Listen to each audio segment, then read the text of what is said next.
Some buildings feel older than time, not because of their brick and mortar, but because of the stories. Stories spoken in the dead of night or passed down from student to student, always with a nervous laugh or a hesitant glance. In the small town of Athens, West Virginia, one such building stands tall on the campus of Concord University. To most, it's known simply as Marsh Hall. To others, it's known as the most haunted building in southern West Virginia. Marsh Hall has stood since the 1870s, a stately Victorian-era structure that originally housed the entirety of what was then called the Concord State Normal School. Its tall clock tower looms over the campus like a sentinel, keeping silent watch over generations of students who have passed through its halls. But according to local legend, something else watches too. Late at night, after the last class is long over, professors and janitorial staff have reported hearing slow, deliberate steps echoing through the third floor.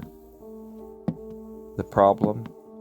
No one is supposed to be there, and yet the steps continue, sometimes soft, almost careful, other times pounding as if someone is running or chasing. One janitor, who asked not to be named, claimed that while cleaning the second floor one night, he heard what sounded like heels clicking on the linoleum above him. When he went upstairs to check, there was nothing, not a soul, but the footsteps didn't stop. They began again, now on the floor he had just left.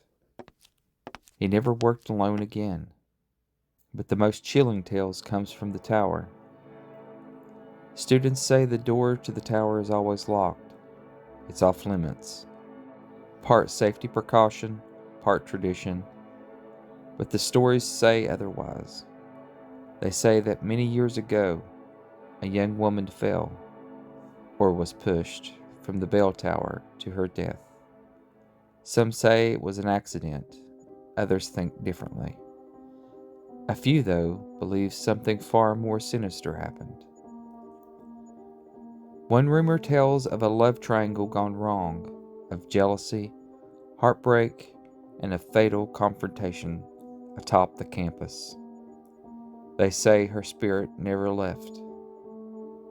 And if you're walking on the campus late enough, you might see her. A few students have reported seeing a woman in white near the base of the tower looking up motionless. One even claimed they heard a scream, looked up and saw a figure falling, only for it to vanish before hitting the ground. One former student once shared her experience on an anonymous blog. She was walking past the Marsh Hall late one evening after a night class in another building. She was walking by the tower, but her phone buzzed. She glanced down at it. A notification? Photo saved to your gallery? Confused, she opened her photo app. There at the top was a blurry picture, taken from her own phone, of Marsh Hall's bell tower. A figure stood inside the tower window. She had not taken that photo. She deleted it immediately. Whether it's ghosts, echoes of the past, or just the power of suggestion, Marsh Hall remains one of the most talked about buildings on campus. And those who've spent time there will tell you, something feels different within those walls. A heaviness, a presence. It's the kind of place that makes you walk a little faster. The kind that makes you check over your shoulder even when you're sure you're alone.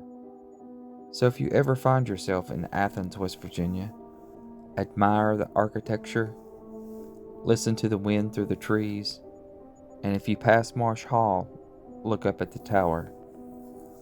Just don't be surprised if somebody's already looking back. Thank you for joining me on West Virginia Ghost Stories. If you enjoyed this tale from the haunted halls of Concord University, don't forget to like and subscribe and share it with a fellow ghost story lover. And if you know of any spooky legends tucked away in the hollers of West Virginia, send it my way. We might just feature it in a future episode. Until next time, keep your eyes open. Some ghosts don't wait until nightfall.